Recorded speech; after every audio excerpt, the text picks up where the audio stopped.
Tout le monde connaît ce bonhomme patriote, peint par Henri Julien en 1898, le vieux patriote, qui a servi initialement à illustrer un poème du même nom de Louis Fréchette. Donc, ce dessin-là, lorsqu'on le voit dans les représentations lors des manifs, les gens ont peur, c'est terrible. Alors que dans le fait, regardez bien le dessin, on est en face d'un vieux qui fume sa pipe avec un fusil, il pourrait tout aussi bien s'en aller chasser la bécasse. Ce dessin-là n'est pas foncièrement violent. Mais qu'est-ce qui explique qu'il demeure aussi fort, aussi intense dans la mémoire collective des Québécoises et des Québécois? Bon, d'abord, c'est son énergie. Hein? On ne sait pas où il va, mais il y va. Le mouvement est clairement vers la droite, ou la gauche, selon vous placez. Il s'en va quelque part. On ne sait pas où, là. Le vieux patriote inspire, il est intense, mais sa mission demeure une énigme. Mais dans les faits, plus profondément, que diriez-vous de la lecture suivante? Ce dessin-là, ensemble, représente un vieux.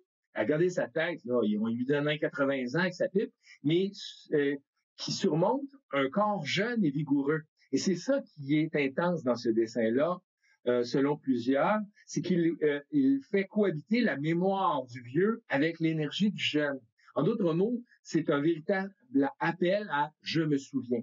On ne sait pas pourquoi il faut se battre, on ne sait pas pourquoi il faut demeurer vigilant, mais ce dessin-là, dans l'imaginaire canadien-français, est demeuré le souvenir de la lutte inachevée, celui dont nous avons l'intime obligation de poursuivre. Selon l'historienne de l'art Marianne Thibault, le vieux patriote se bat, mais surtout il se souvient. Son âme première, c'est la mémoire et sa mission, instruire les générations à venir. Si du côté canadien-français, les patriotes demeurent un souvenir qu'il faut entretenir et perpétuer, chez les Britanniques, ça a laissé une toute autre trace. Du point de vue britannique et impérial, la révolte des patriotes est d'abord et avant tout une révolte tribale là, des Autochtones qui habitent le territoire de l'Empire. Pour l'illustrer, j'ai pas choisi James McGill ou un John Molson. Je m'en tiendrai au témoignage d'une jeune fille qui a 19 ans, qui s'appelle Jane Ellis, qui est en voyage au Québec à ce moment-là et qui est au manoir de Beauharnois lorsque les Patriotes attaquent. Écoute, Jane Ellis, c'est une des femmes les plus distinguées de l'Empire britannique. C'est la belle-fille de Edward Ellis, un des hommes les plus riches de l'Empire. Et le hasard fait qu'elle se retrouve dans son manoir au moment où les Patriotes attaquent. Alors, elle est à sa fenêtre et elle prend des notes dans son diary. Nous croyons que les rebelles arrivaient pour nous tuer. Et, serré dans les bras de Tina Parker, sa jeune fille de compagnie, je m'efforçais de reprendre mes esprits quand M. Parker se frayait un chemin dans la foule pour nous dire que nous n'avions rien à craindre. Il ne s'attendait pas à nous retrouver vivantes. Nous regardâmes le village de Beauharnois en flammes jusqu'à 4 heures du matin. Une vision très belle, très terrible, mais très belle. Donc, elle témoigne avec son esprit victorien de ce qu'elle voit. Et elle va faire une chose remarquable qu'une jeune fille anglaise fait au 19e siècle. Elle sort son aquarelle et sa feuille à dessin et elle fait un dessin. Ce dessin-là, vous l'avez tous déjà vu sans vraiment en connaître l'origine. Il représente des patriotes qu'elle voit par la fenêtre.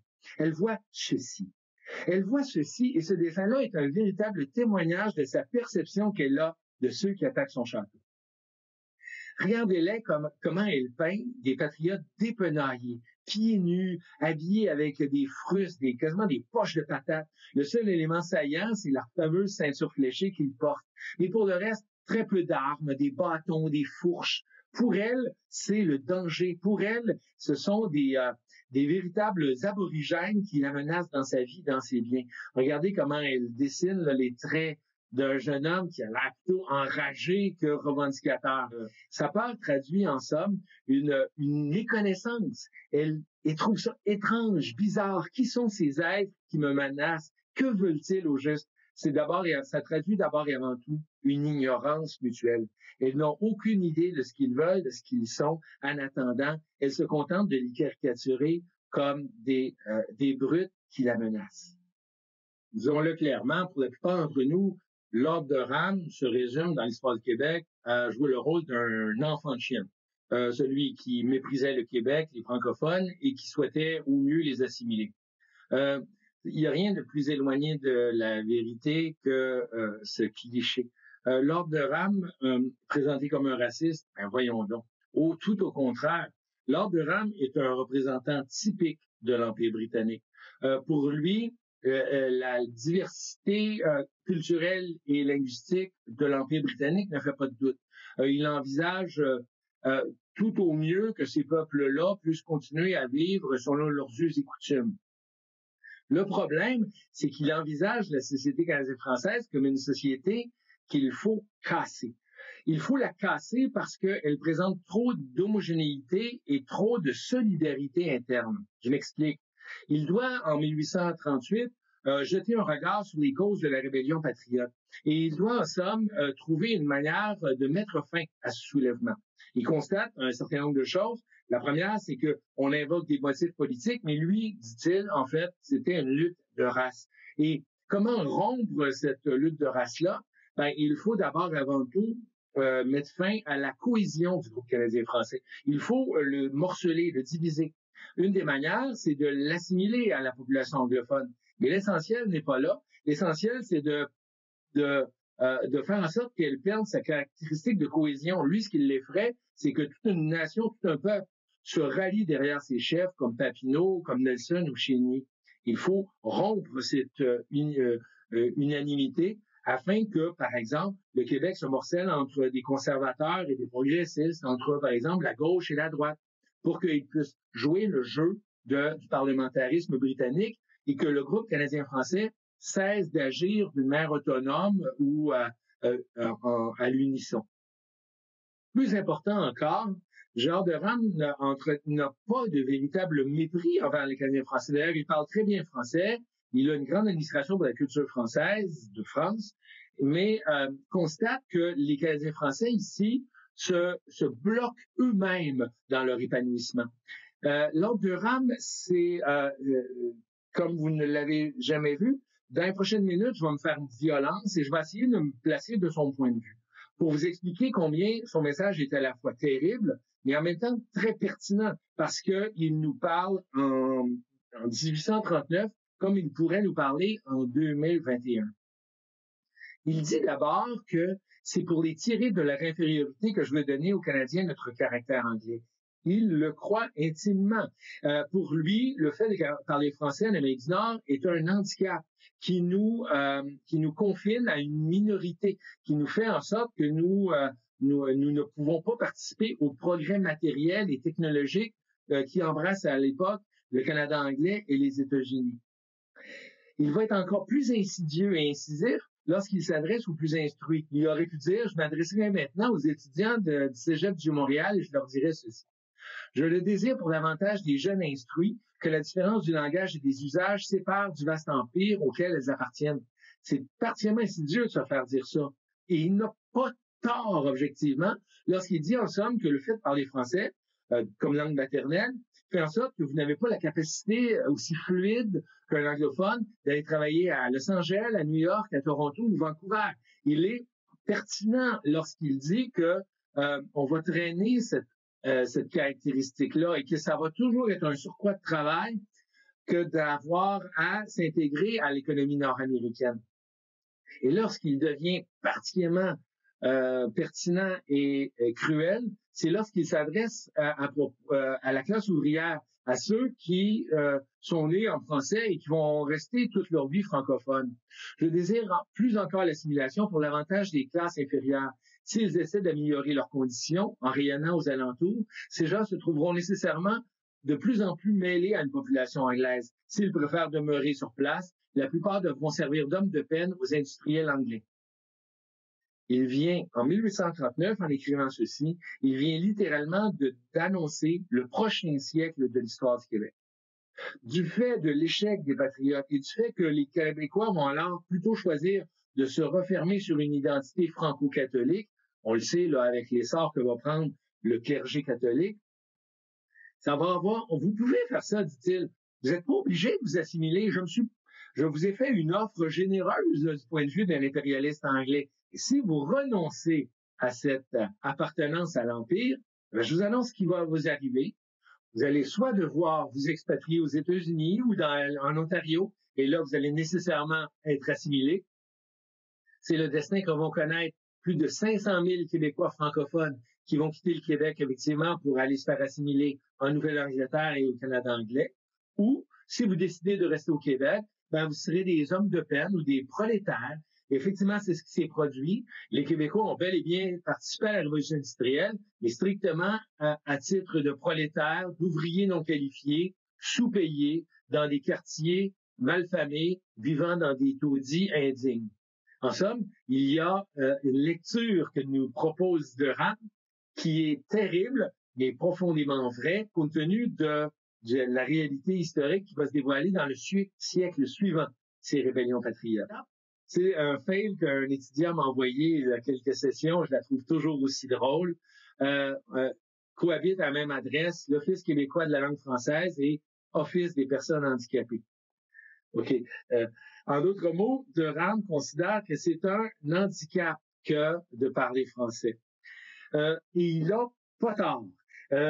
C'est terrible de se faire dire ça. Vous-même, vous allez vous dire, ouais, mais moi, j'ai pas vraiment eu le choix. Avoir eu le choix, j'aurais choisi l'anglais. Ou vous tombez exactement dans le piège qu'il vous tend.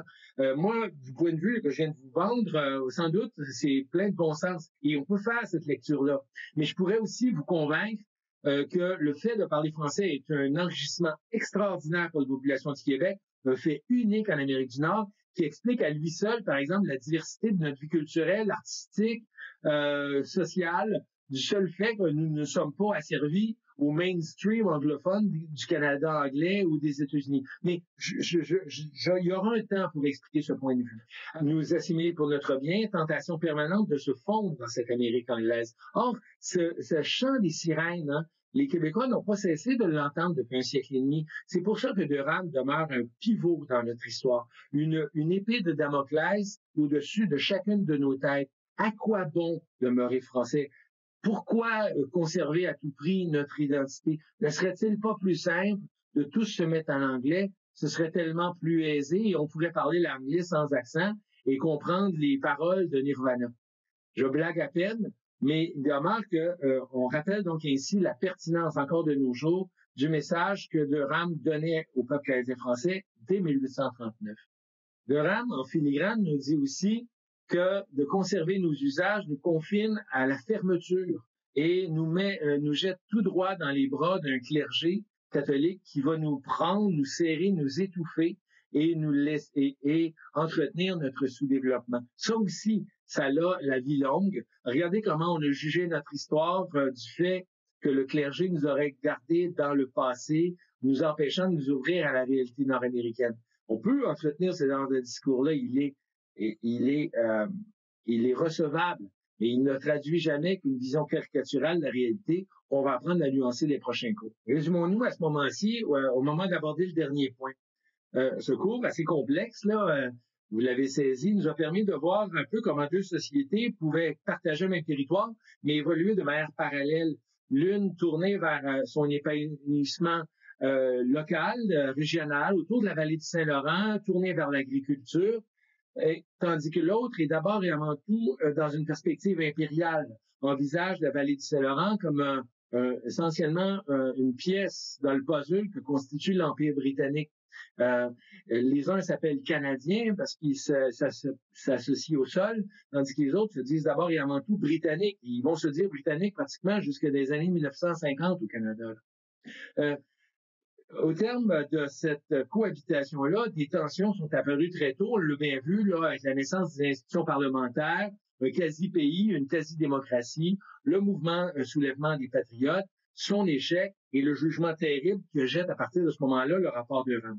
En terminant, je voudrais qu'on puisse réfléchir sur cet événement-là des rébellions, qui sont un événement complexe, dont on n'a pas fait le tour évidemment, mais qui peut être abordé de divers points de vue. Et une des tâches que vous aurez à faire dans l'examen, c'est d'essayer de concilier ces points de vue-là. Pour vous mettre sur la piste, je vous rappelle qu'il y a 3 grandes lectures qu'on peut faire de ces rébellions-là. Une lutte sociale qui aurait en soi vu s'affronter des riches contre des pauvres, les riches contrôlant le commerce, l'industrie, les pauvres étant confinés à l'agriculture. On peut voir ça aussi comme une lutte politique, puis à l'époque, c'était entendu ainsi, hein. C'était d'abord et avant tout les revendications du Parti patriote qu'on mettait de l'avant. Et ce furent d'abord et avant tout des députés patriotes qui ont affronté l'aristocratie, l'armée anglaise et des opposants politiques. Donc, on aurait assisté à un mouvement, une lutte entre des gens qui voulaient la démocratie contre des gens qui voulaient maintenir le pouvoir de la couronne, des despotes ensemble. Ou, plus traditionnellement, on peut aussi envisager ces événements-là comme essentiellement une lutte ethnique. Une lutte ethnique, c'est-à-dire une lutte voyant s'affronter, en somme, deux cultures que tout oppose, qui viennent de s'opposer d'ailleurs en Europe entre la France de Napoléon et l'Angleterre de William Pitt, une lutte séculaire entre anglophones et francophones. Les historiens, depuis 1837, n'ont pas arrêté de débattre de cette question. Il y a tout seigneur, tout honneur. Le premier à le faire, c'est Lord Durham. Dans son rapport, il y va de cette phrase qui est remarquable. J'ai été convaincu qu'il existait une cause beaucoup plus profonde et plus radicale des dissensions particulières et désastreuses dans la province. Ah, ce n'est pas une lutte politique, donc, M. Durham. Ce n'est pas un affrontement entre le Parti patriote, les 92 résolutions et les opposants Tories. Non. Une cause qui surgissait du fond des institutions politiques à la surface de l'ordre social. Et la phrase est ceci. Je m'attendais à trouver un conflit entre un gouvernement et un peuple, donc une lutte politique. Je trouvais deux nations en guerre au sein d'un même État. Je trouvais en lutte non des principes, mais des races. C'est ensuite qu'il propose l'assimiler. Parce que le problème, il dit, il serait inutile de réformer les institutions politiques tant que va être maintenue cette haine entre races ou entre langues.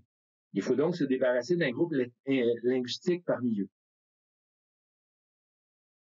Le second historien, pourrions dire, qui va se pencher sur le problème, c'est François-Xavier Garneau. François-Xavier Garneau a 20 ans lors des rébellions.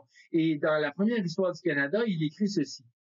Car, quant à la justice de leur cause, ils avaient infiniment plus de droit de renverser leur gouvernement que n'en avait l'Angleterre elle-même en 1681 et les États-Unis en 1775. Parce que c'est contre leur nationalité, cette propriété la plus sacrée d'un peuple, que le bureau colonial dirigeait ses coups. Il nous dit en somme, il est clairement pro-patriote, mais outre le fait que son cœur va du côté patriote, il dit c'était peut-être politique, comme en Angleterre lors de la Glorieuse Révolution ou aux États-Unis lors de la guerre d'indépendance, mais c'était peut-être politique, c'était certainement politique, et c'était plus que ça. C'était plus que ceci. C'est-à-dire qu'on ne se battait pas pour des idées politiques, des principes, on se battait en plus pour sauver sa race, pour sauver sa nationalité, cette propriété sacrée d'un peuple. En d'autres mots, comme Durham, il voit d'abord un enjeu politique, mais lui aussi, il considère que c'est ethnique, mais pas dans la même lecture que Durham. Durham trouve ça déplorable. Pour Garneau, le fait de s'être battu pour sa langue, pour sa culture, au contraire, fait de la lutte des patriotes une lutte glorieuse. Plus tard, à la fin du 19e siècle, les patriotes redeviennent à la mode. Et un historien anglophone écrit, je vais vous le traduire mot à mot en français, un temps viendra où la mémoire des patriotes morts en 1837-38 sera vénérée et considérée comme sacrée dans toutes les colonies britanniques, qu'elles soient proches ou lointaines, en tant que père du gouvernement responsable. Oh. En d'autres mots, il nous dit qu'avec le temps, ces patriotes qui sont morts à Saint-Denis, à Saint-Eustache, se sont battus pour la démocratie, non seulement au Québec, mais aussi en Australie, en Nouvelle-Zélande, en Afrique du Sud, partout en somme où ils vont inspirer la lutte de ceux qui vont se battre pour un gouvernement libre. C'est tout à fait remarquable. On ne s'attendait pas à ça. C'est un courant d'histoire qui est très populaire, qui s'appelle le courant Whig, qui consiste à faire de la lutte pour la liberté une grande lutte séculaire qui traverse les cultures et les peuples.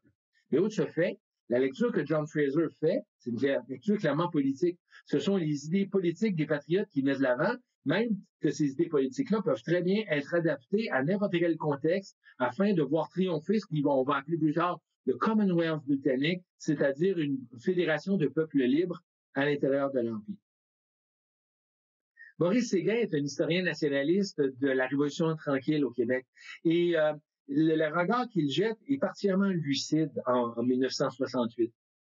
La révolte de 1837 est en réalité un double soulèvement. Soulèvement des Britanniques du Bas-Canada contre la menace d'une République canadienne-française et soulèvement de la section la plus avancée des nationalistes canadiens-français contre la domination anglaise. Bon, clairement, ici, c'est une lutte. Regardez les références, elles sont ethniques, elles sont raciales. Il parle d'un côté des Britanniques contre les Canadiens français. C'est ça qui est l'enjeu crucial. Mais là où il devient plus encore intéressant, il dit que ce sont deux races qui se battent pour le contrôle d'un État. Et sa lecture, elle va être prouvée par les faits plus tard. Le Canada en 1867 montre que, en fait, c'est qui a gagné. C'est en 1837 que ce sera décidé. Est-ce que nous allons assister à la naissance d'un pays francophone et républicain sur les rives du Saint-Laurent, ou au contraire, d'une monarchie canadienne d'un océan à l'autre?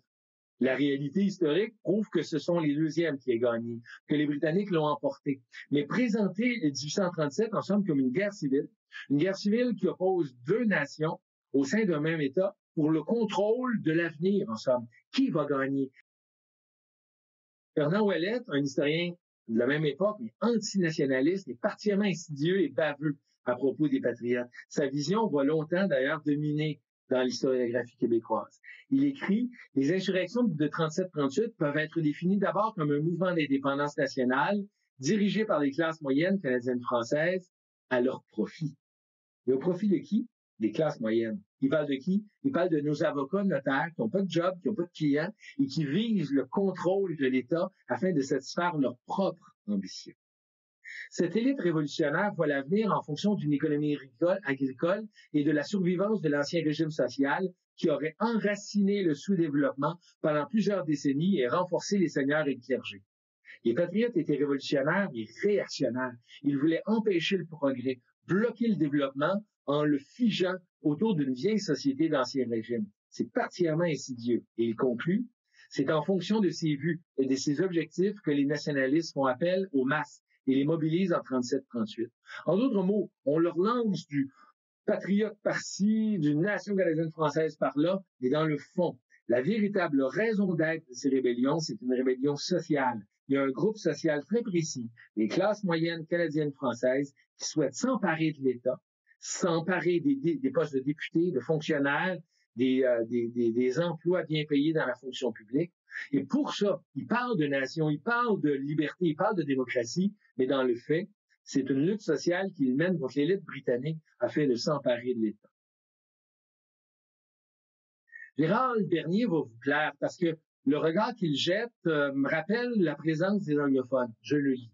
Un élément qui illustre bien qu'il serait abusif de réduire les événements des années 1830 à la confrontation de deux ethnies, donc pour lui, c'est pas ethnique, et la présence d'anglophones dans le Parti patriote. L'adhésion de ces individus au parti semble se faire sur une base idéologique et sur la convergence d'intérêts de classe. Le clivage ethnique n'est pas assez puissant pour masquer les communautés des intérêts sociaux. Les représentants anglophones au sein de la direction du parti sont en fait issus des mêmes couches sociales que les patriotes francophones, soit les divers éléments constitutifs de la petite bourgeoisie. Ouf! En somme, qu'est-ce qu'il dit? Il dit que dans les faits, il y a des anglophones dans le Parti patriote. Il y en avait un ici, c'est Wilfred Nelson. Il y en avait d'autres, son frère Robert Chorneux-Bouchette. Il y avait aussi William Henry Scott. Donc, il y a des anglophones dans le Parti patriote, puis il y a des francophones parmi les méchants là, au sein de l'administration britannique. Preuve, s'il en est, que c'est pas une lutte de français contre anglais. En revanche, sur quelle base s'allie-t-il? Donc, il s'allie sur les intérêts de classe. Les notaires, les avocats, les petits marchands anglophones s'allient aux patriotes parce qu'ils voient des intérêts sociaux communs. C'est donc une lutte de classe entre les petits professionnels canadiens-français, mais certes, les petits professionnels anglophones et les petits marchands contre la grande bourgeoisie. En d'autres mots, il inaugure clairement une lecture, comme Ouellet d'ailleurs, une lecture clairement sociale. Eleanor Katzinger reprend la balle où il avait laissé James Fraser. Vous vous rappelez, Fraser, un peu plus tôt, disait « Grâce aux patriotes, on a la responsabilité ministérielle. » Elle retourne l'argument.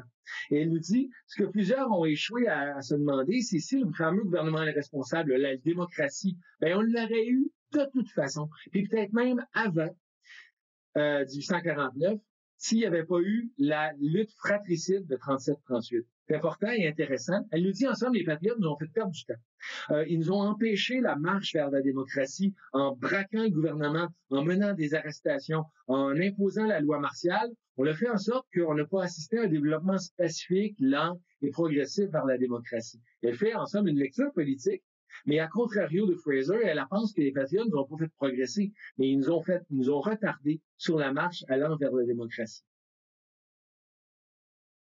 Jean-Paul Bernard fut mon propre prof longtemps le grand spécialiste des patriotes, et il propose une lecture plus globale.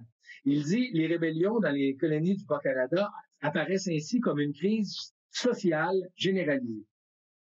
qui concerne à la fois le développement des institutions politiques, donc politiques, les orientations du profit à tirer des développements économiques, donc social, et le développement d'une identité coloniale, donc, disons, nationale ou ethnique. Aucune de ces dimensions-là doit l'emporter sur les autres. Elles sont la caractéristique d'une crise globale. C'est fait preuve d'une grande sagesse, parce que lorsqu'on agit, lorsque Paco nous le disait tantôt, lorsqu'on tire sur un soldat anglais, c'est pour quelle raison précise? Un peu toutes. C'est pour des raisons sociales, politiques, raciales, un peu comme quand les étudiants ont pris d'assaut l'anti-émeute lors des soulèvements étudiants de 2012. C'est un peu analogue. Lorsqu'il y avait des affrontements entre les manifestants et la police, est-ce que c'était pour des raisons des droits de scolarité? Est-ce que c'était pour la réforme de l'enseignement universitaire? Est-ce que c'était juste parce que c'était des méchants flics en avant d'eux? Un peu tout ça. Et c'est ça que Bernard démontre, c'est que dans le flou de l'action, toutes ces causes-là se mélangent. Mais il place ça, c'est intéressant, chapeauté par une crise sociale généralisée.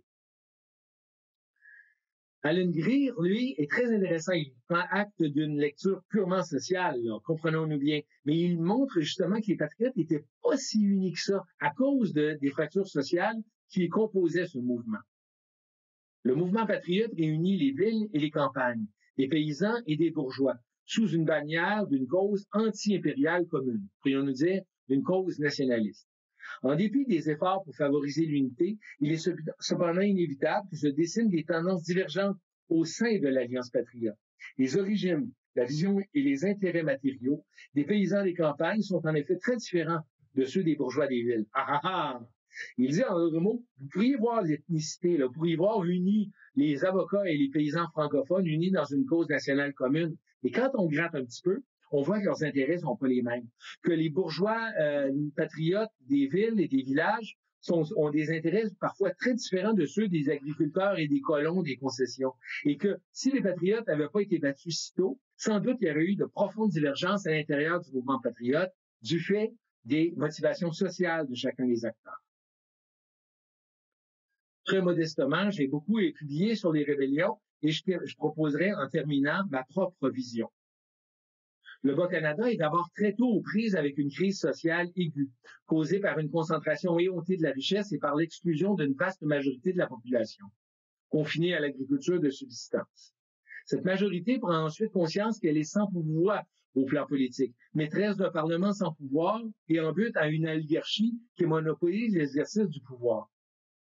Le Parti patriote tente bien de faire entendre cette voix, mais il est rabroué par le cabinet anglais en mars 1837, les résolutions Russell, puis battu sur les champs de bataille.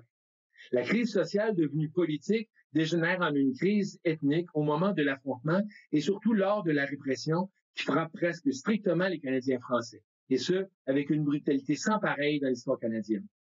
En outre mot, ce que modestement dit Gilles Laporte, c'est que, un peu comme Jean-Paul Bernard, on est en face d'une crise globale. Mais alors que Bernard fait intervenir tous ces éléments-là ensemble autour d'une crise sociale généralisée, Laporte propose plutôt une lecture chronologique. La crise fut d'abord sociale au début, puis a pris une tournure politique, notamment du fait de la lutte du Parti patriote de Louis-Joseph Papineau, puis elle va, pourrais-je dire, sombrer dans un affrontement ethnique, un affrontement de race, lors de la rébellion et lors de la répression qui va suivre. En d'autres mots, il faudrait davantage voir la rébellion comme une séquence qui nous mène d'une crise sociale à une crise politique, mais qui se termine néanmoins dans une crise ethnique d'origine linguistique.